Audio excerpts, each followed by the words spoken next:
Ladies and gentlemen, it's Friday here on Outpost Unknown, and you know what that means. Another episode of eXhuming the X-Files, the show where we are rewatching the entire series and giving our thoughts on it episode by episode.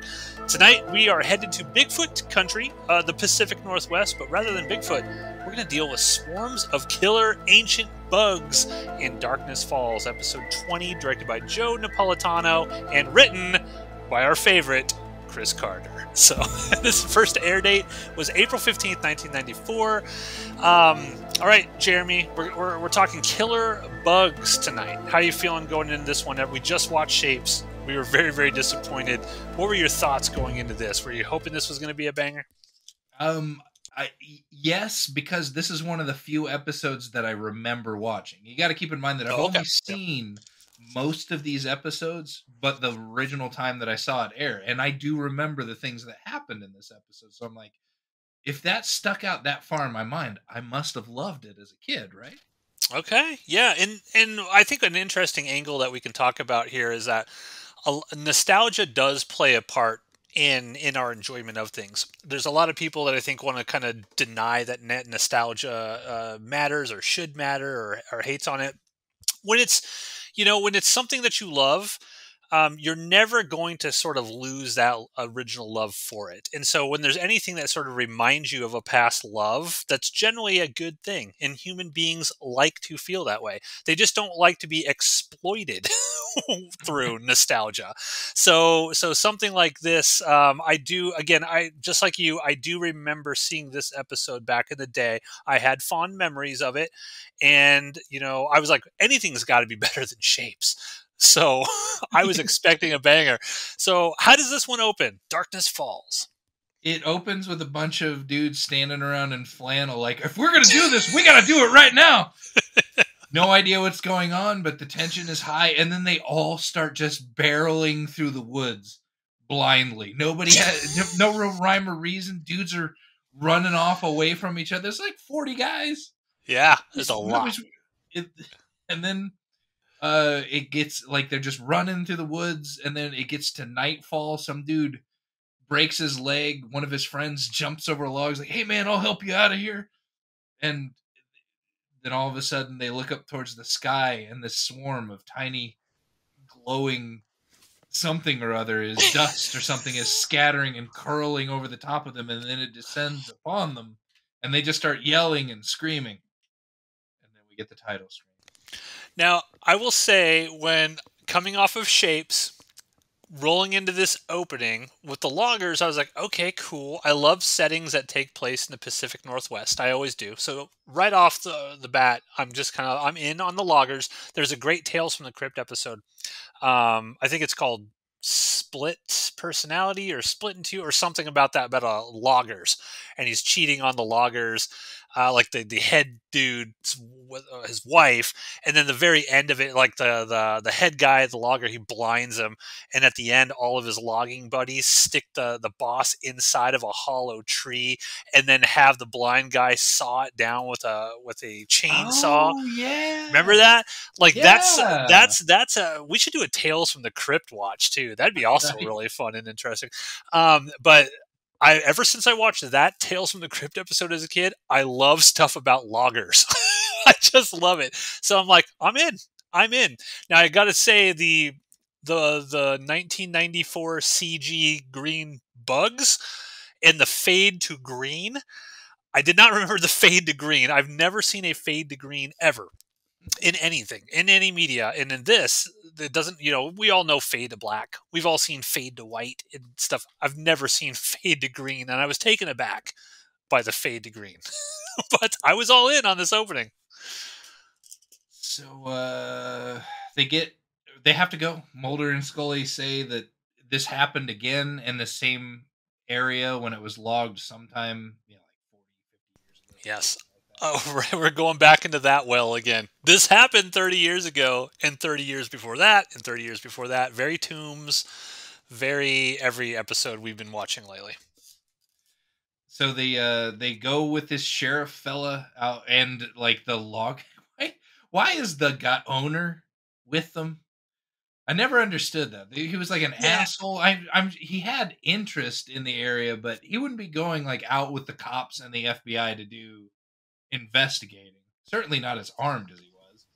Yeah, yeah, it's one of those things where like we need the jerk to be in all these scenes so that when he gets his comeuppance, the audience feels satisfied. So we have to show the big evil corporate, guy who's actually chopping down the trees that aren't supposed to be chopped down. Yeah. They do mention that early on where Mulder actually had to pull strings to be able to get this case, this sort of eco-terrorism thing, because this would not be something that he and Scully would normally do. And I think Scully even makes fun of him, Asks him. and, Yep. like, are we going after Bigfoot? And then Mulder makes that joke. There's too many men in flannel, even for Bigfoot. So yeah, even Scully's kind of like, why the hell are we going up to the Pacific Northwest and deep into the woods? So they arrive. You learn that they're longer than a day's hike out into the middle of nowhere. That they have to drive, and that their is for some reason extremely limited.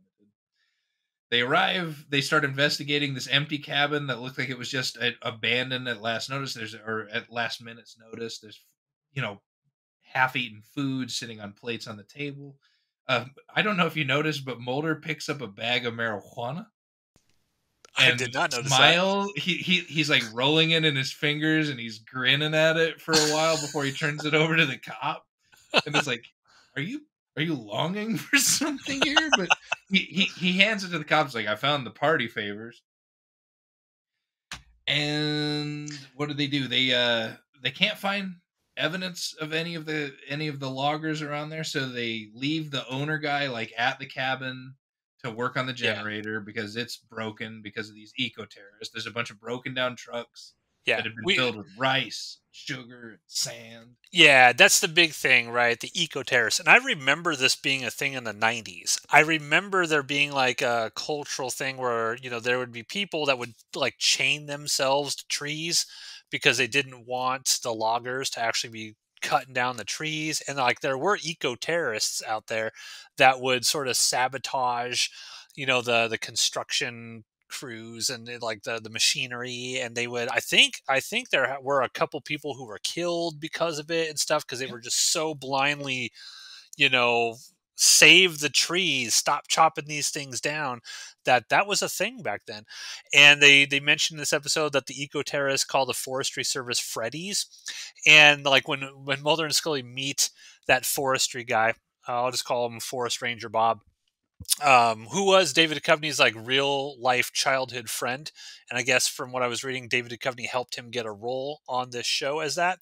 And apparently, the actual filming of this episode was so awful. Like the director of this, who was it? Here, let me. Joe Napolitano.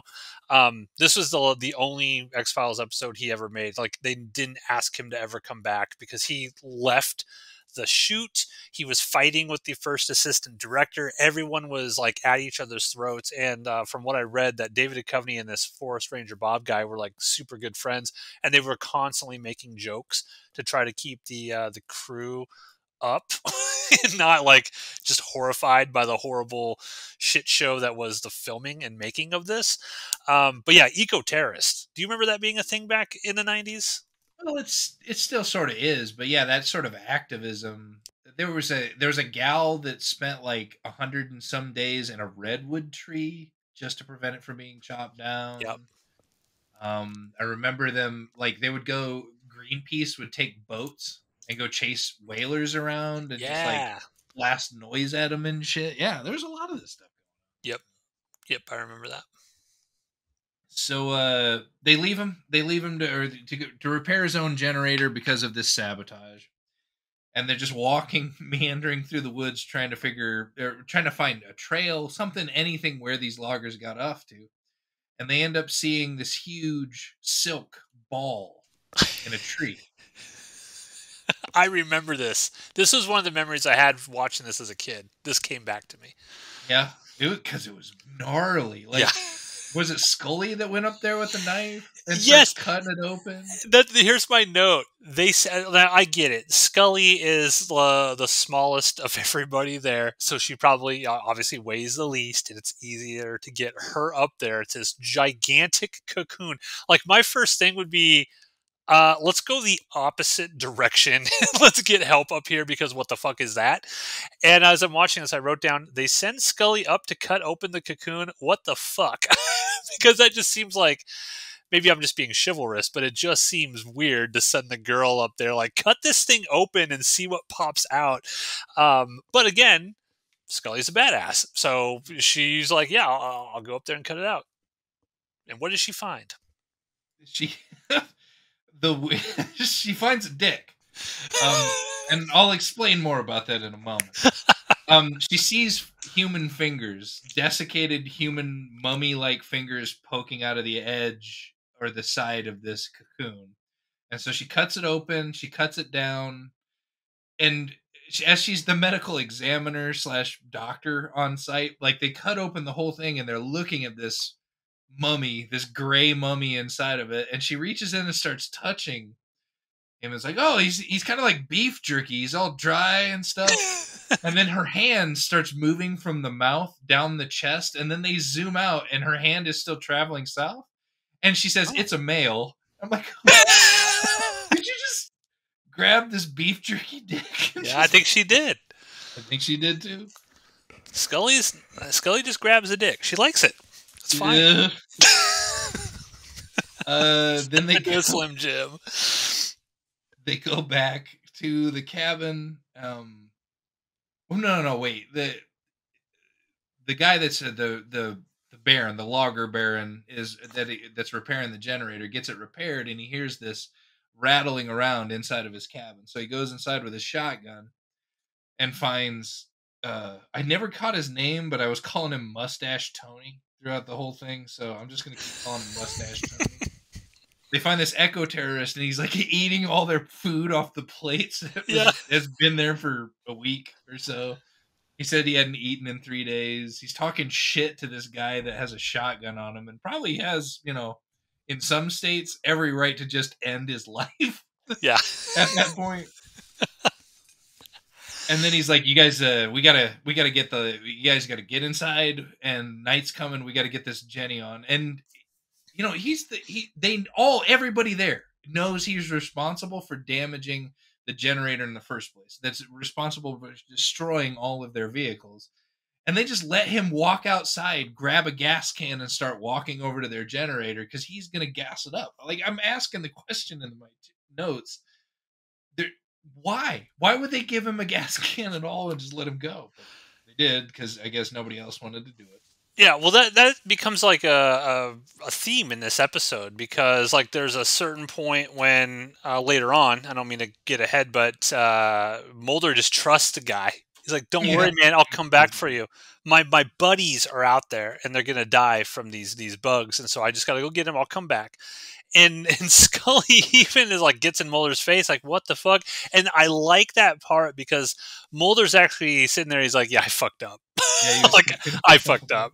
I like that they actually did sort of like addressed that because that happens multiple times where they just trust this eco terrorist. Now, what I think this episode does really well is obviously the guy's an eco terrorist and whatnot. Like he's got these like spikes that they put out on the road to like pop tires and stuff as people drive. That'll come back into play later on, but they really sort of show that it's the evil, greedy corporate asshole that is actually the bad guy here. Because the eco terrorist is like, "Look, man, you're logging and you're chopping down trees that are marked like they're hundreds and hundreds of years old not to do it, but you're doing it because you can get so much more wood from those than the others. That's why you're doing it." And the forestry service is so undermanned, like you would have no idea that these people were actually doing it. So they kind of make it like the eco terrorists are doing good work, They're not just evil, awful people.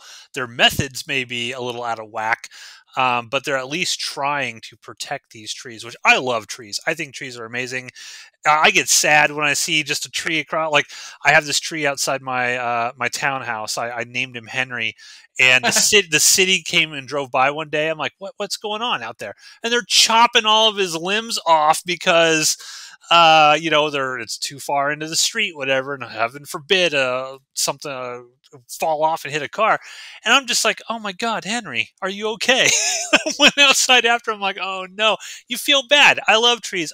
I'm totally on the side of the eco terrorists in this episode, and Mustache Tony or whoever. Mustache Tony. Well, at first you really don't know who to root for because Mustache Tony is talking violence, and then the Blogger Baron is also kind of an asshole.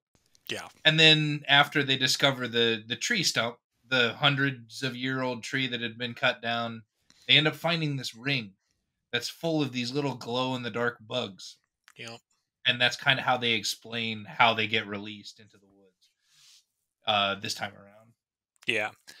I think that they make some sort of mention where Mulder's like, I remember saying brain sucking amoebas. He makes some sort of comment about, was it Mount St. Helens erupted? And suddenly they found in this lake or whatever, like brain sucking amoebas that would get inside you and kill people and stuff like that. And they kind of related back again. I mentioned this on a previous episode, but very similar to ice. We have two isolated locations. There's no hope for escape for anybody. They're both ancient organisms that, once released into the world, could essentially destroy the world and everybody in it. And we're racing against the clock to figure out a way to escape this horrible situation we're trapped in. Very similar in tone and feel. Sure. And the isolation part of it, I had that same thought that we're reaching into this again. Thankfully, they didn't do it as well as ice. Maybe I don't know Yeah. if it would have cheapened that episode if it was better. I did make a note here that Scully is wearing a shirt that is 10 sizes too big for her. Her shirt goes down to her fucking knees. Yeah. Yeah, and I wrote where in that line because I wrote about why is Scully's giant denim shirt like so big? It's like they just ordered the wrong size for her, and they're like, we can't get a new one. You're just wearing this as part You're of the wearing episode." this 5XL Scully. Oh god. Okay, so they all camp in for the night. They're gonna button the place up by covering the windows in plastic and shit, which I just don't think that that's a very effective way of keeping out bugs. But I don't think they realized that the mites were as small as they were at the time. Right. The Logger Baron, he drives away into the darkness and ends up getting attacked by a bunch of these glow in the dark bugs with this kind of terrible, like the glowing swarm effect that comes in through the vents and attacks him in the car. But then I thought, for the budget they were on, they made this look as good as they could, and it was certainly better than the werewolf in the last episode. So I'll give it a pass.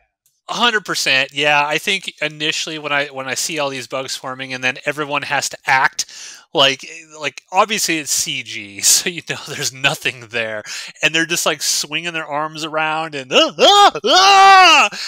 I'm thinking about it like, man, this would have been really goofy when they're filming it. Like, it probably looked really goofy. The CG bugs, yeah, I'm gonna give it a pass, like you said, because I liked what they were trying to do with it, and that makes up for the limitations they had with being. I mean, how are you going to show a bunch of them? You can't. I appreciate the ambition that they tried to pull off here, but yeah, it was a little goofy watching the reactions of their death. I do enjoy what they did afterwards. The 3 different cocoons that we saw in this episode, and how people looked inside of them. I remember that grossing me out a lot as a kid, and now as an adult, it's like that really does look good. So kudos to them for that. For sure. Let me see. So they're back. They're back. No, wait. They found him there, and then they got escaped. So I'm skipping way ahead, but they're back in the cabin. Like Mulder is touching this grease on the wall, and he's smearing like bug shit on his fingers. They come to the realization that these bugs are like they glow in the dark, and they're pouring into this cabin. Yeah. And then Scully realizes that they're on her, and Mulder already kind of knew that everybody is just covered in these fucking things. It's just that the light keeps them inert or not attacking them. But Yeah. Scully freaks the fuck out when she realizes that her bugs are on her skin. It Love made me it. wonder: is there a bug thing that Scully has? Well, no, because remember that episode with oh god, with the carnival people, was the Jim Rose Circus, and there's that, we'll get to it. I don't know what season it is, but there's that great outtake where I mean, I guess I'm projecting real life here, but Gillian Anderson has to take that like cricket or whatever, and Oh she eats it. yeah. And remember, you hear like David Duchovny go like, "She actually ate it," whatever. She just so. But yeah, I love this whole sequence. This whole sequence here was probably my favorite part of the episode. I love the fact that Scully obviously was yelling at Mulder for being a fucking idiot for letting that the eco terrorist just, hey, trust me, bro. I'll come back for you with all the killer bugs Mustache running around. Tony, I'll come Yeah, back. but I love this whole sequence. This is a classic like timer episode because they set this whole thing up like they don't have enough gas in the generator that they have to get them through the night, or they don't feel like, they don't think they do, and they're like, we are fucked. This, we have one light bulb, and they do this great thing where they tell the guys like, Scully, this is the only light bulb we got. And when she freaks out, not only is the acting great in it, but she does that thing where she swings her arm up in the back, and I don't know if this was intentional or not, but she like swings wildly and she hits the light bulb, and the light bulb goes like flying. And I don't remember if it was Mulder or the cop or whatever, or the forest ranger grabs that light bulb like, oh shit, like don't break it, because if that light bulb goes out, they are going to get swarmed and they're going to get eaten. But that, yeah, that, you're right, that moment when Scully's like, oh, look at them, they're crawling through, but they're the light stopping them, and then she puts her hand like in the dark, and they're crawling all over her arm. That was great acting. Gillian Anderson, she was freaking the fuck out, and it was real. I felt it Right? because I'd be that way too. If I saw Yeah. like, ugh, ticks, no. Oh god.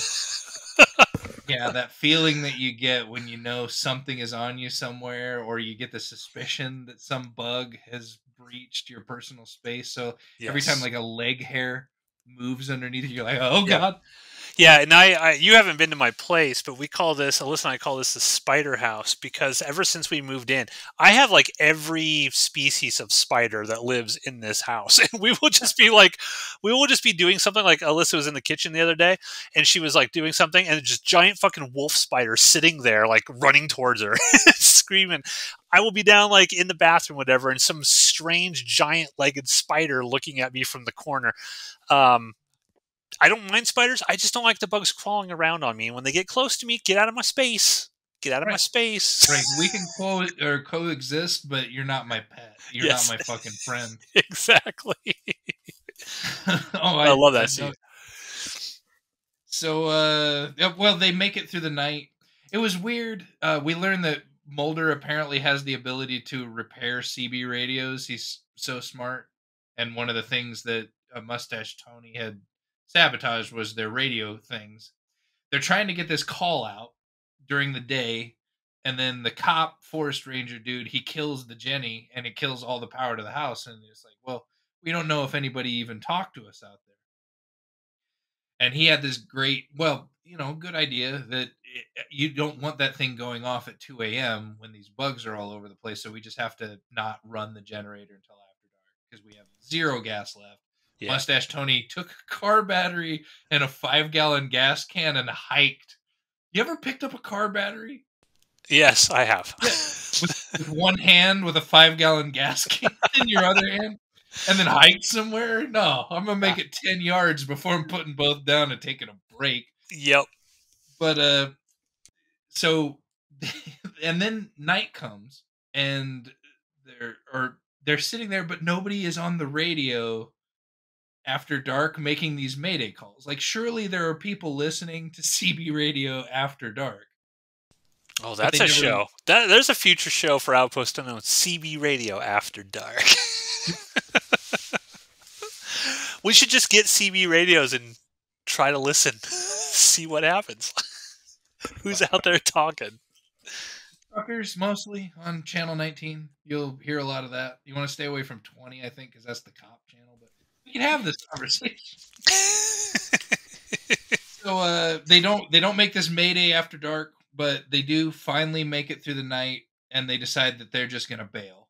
They can't stay there anymore. The generator died right as the sun was coming up, so they just have to hike out of there and see what happens. They end up finding the logger baron, who was all desiccated and gross inside, got cocooned inside of his truck, and it was all sweaty. Another when they want to make you A grow lot or of sweat. when you yeah, when you want to see something gross in this show that's human based, they're gonna cover it in sweat. Just A what few I feet late. one thing I think about what's interesting about Mulder in this episode is he's like eternally optimistic. So even in like the worst night, he's like, "Don't worry, we'll think of something. We'll find a way out, Scully. We'll think of something." Even like when the bugs are crawling over, don't worry, Scully. We'll think of something. Where everyone else in this episode is like, we're fucking dead. Like, there's no way we're getting it. Even Scully is like resigned to their fate. Like, we're gonna die up here, and no one's even to know we're gonna be in a cocoon somewhere. And Mulder's always like, "We'll figure it out. We'll find a way. We'll Well, find a way." they Scully Scully was right though, because they find the truck, and then Mustache Tony shows up in the Jeep like he promised. He picks him up, and they get a flat tire because of a booby trap that the eco terrorist had set out. And then almost like Wait, it's weird. wasn't that Almost the exact same direction that Mustache Tony had just come from, though? who knows? The dude fucking corked a car battery in a 5-gallon gas can out in the middle of nowhere. Like, who knows where that dude came from? Well, yeah, because I was just thinking, I was like, well, wait a minute, because it's clearly a road of some sort, or at least a path. It's Yeah. not paved or anything, so vehicles travel up it. He comes from that direction, picks them up, and he's like, "Get the fuck in!" I could have swore he turned back, and like turns around, goes back that Yeah. same way. Why didn't he hit those spikes on the way up to get them? He hits them on the way back, and he's all pissed off that they're there. But he's also established that everyone's dead. So, is there a rando eco terrorist still alive out there that's like spiking the roads for people that we don't know about? I want to see that episode. How'd that guy survive? You get the guy who's immune to bugs. He's walking around with a can of Deep Woods off. Like, I've got no problem. I'm good. But they don't make it out. They get their tires popped. Mustache Tony gets out of the car and stands in the only light that's anywhere, and for some reason gets immediate. He's standing in the headlights and gets attacked by these bugs descending from the sky and just runs off into the woods. Well, bugs, that's the thing. Bugs are attracted to light, so maybe they've evolved or something. I was thinking that too. I'm like, wait a minute, he's like lit. Why are the bugs attacking him? I didn't understand, but Chris Carter wrote this. We'll run with it. Sure. And then this is the part where Scully was right and Mulder was wrong. They didn't find a way out because the bugs immediately forced their way into the car. And as far as you know, they kill all 3 of the occupants. I remember Somehow. as a kid kind of being shocked because I remember like vague memories of seeing all these bugs in there, and then it fades to black or green. I can't remember if it's green or black at that time. I think it fades to green. It fades to green again. And then I was like, how are they going to get out of that? Like, what's going to happen? And then I remember seeing the next scene, which we'll talk about. And I thought for sure, like, the show was over as a kid. I thought the show was done. Like, this is the last episode, because what do they find? What do these government people in their hazmat suits find? Yeah, that was another thing too. Like, they were just calling into the ether on a CB radio on any channel. They didn't even know what channel they were on because the knob was broken off. So they're just doing this Mayday thing for like 5 minutes, saying that there's a quarantine problem, but all of a sudden, like a full hazmat government quarantine facility is built, and they find them in the car. They cut them out. They're like, if they find all three of these people inside of a cocoon, partially eaten by these bugs, but not quite.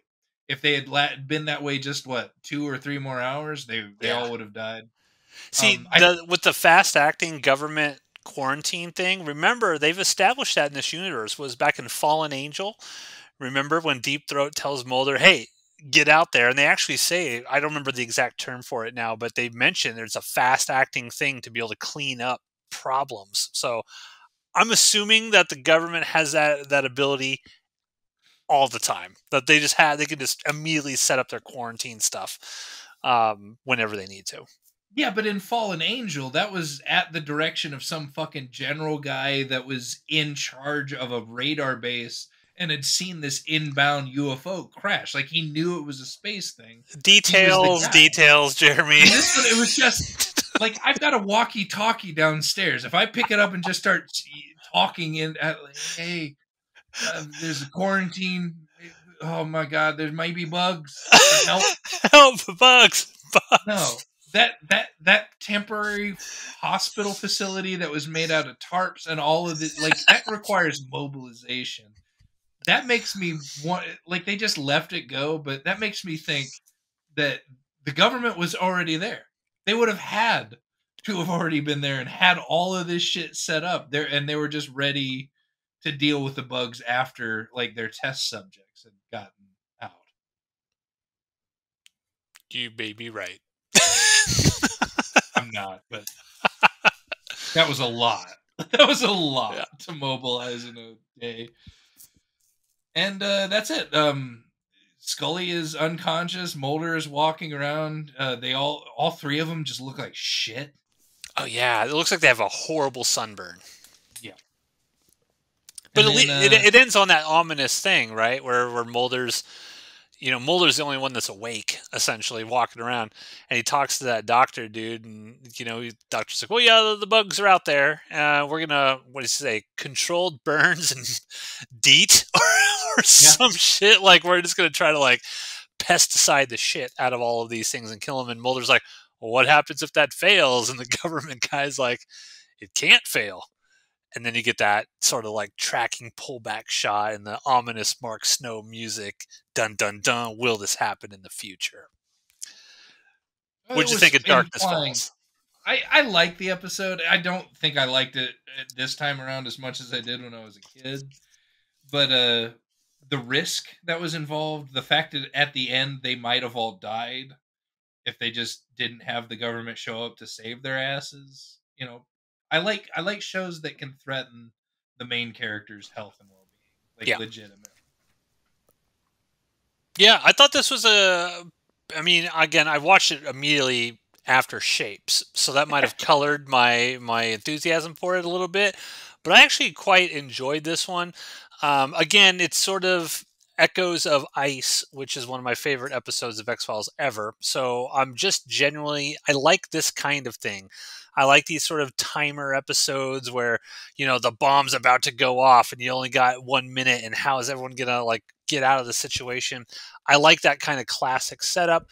I like the idea that there are a bunch of bugs just running around out there eating people. And so I thought a lot of the dialogue between Mulder and Scully in this was good. I thought the characters kind of stood out to me as interesting characters.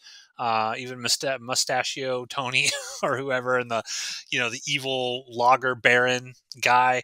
These are characters I'm like, what? These will stick with me for a while from here. So overall, I quite enjoyed this one. I thought the CG bugs were a little hokey. It doesn't hold up as well. I'd be curious to see what that could look like with like a remaster. Like if they went back and sort of remastered some of the special effects to sort of modern day effects, could they make these bugs look a lot more ominous? And take that original 35 millimeter film and just put modern CG on it with the bugs. Could I buy it a little bit more than I did? Would it be less cheesy?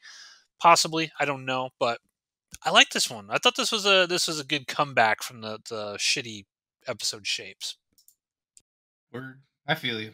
And maybe we're giving this episode a little bit more credit than it deserves because the last one was so bad. But Yeah, I don't know. You have a limited cast. You get that small cast. You get the isolation and not everybody has to act, and we don't have to chase plot threads everywhere. So nice, simple episode. Pretty good. for I sure. like it. Few facts about this one. Series creator Chris Carter was inspired to write this episode based on an interest in dendrochronology, a subject that involves analyzing annual growth rings found in non-tropical tree species, as he believed that trees that were thousands of years old might end up acting as time capsules that would shed light on past events or species. Carter also credits the episode's ominous ending with his experience growing up in the era following the Watergate scandal, having spent his life coming to profoundly mistrust the government. The green insects in this episode were primarily computer generated and added in during the post production, and the close up shots of the bugs were done using microscopic photography of mites. Now, this episode was intended to be a bottle episode, meaning that it would be an episode that would be based in a single location and help save money, but bad weather plagued production, and it was one of the toughest episodes of the season for the crew. And I actually think that I read that this was actually shot with shapes, like back to back. They were all shot in the same general location, and the weather was awful in that also. You see Mulder and Scully in shapes walking around with an umbrella all the time, and that was part of it. The atmosphere amongst many of the crew had grown quite tense towards the end of the shooting schedule, and it culminated in a heated argument between director Joe Napolitano and first assistant director Vladimir Stefov, after which Napolitano did not appear on location again. Darkness Falls was the last episode of the series that Napolitano directed. The weather delayed production at the site so much that pickup shots and inserts had to be filmed at a later date to finish the episodes. Delays were also caused by the inaccessibility of the location, as only generators, camera equipment, and first aid crew were able to stay on site, and time was wasted commuting staff in and out each day. Jason Beggy, who played Ranger Larry Moore, was a childhood friend of David Duchovny and helped convince him to pursue an acting career. The camaraderie between the two actors is said to have helped lighten the mood during the episode's difficult production. And I also read that this guy, who was the Ranger in this, also appeared on Californication for a lot of episodes, which was another big David Duchovny television show. And Great show. Yeah, 2007, 2008, somewhere around there. So yeah, this is I like this episode. It also received the 1994 Environmental Media Award for Best Environmental TV Episode, for whatever that's worth. So it's an award-winning episode of the X-Files. Definitely worth a look. So Darkness Falls. Now next week's going to be exciting because we were both big fans of the early episode Squeeze, starring our favorite greasy psycho, Eugene Victor Toombs. And next week, we're talking episode 21, Tombs, which is the follow-up sequel to that earlier episode. And we find out, at the end of Squeeze, he was looking through the little lat or the slat latch when putting the food into his cell. And he's like, okay, I'm going to get out of here somewhere. We're going to see, how does Victor Toombs get out? So Tombs next week. Hit that like and subscribe. Leave a comment. Check back next Friday for another episode of eXhuming the X-Files here on the Outpost Unknown YouTube channel. See you next week.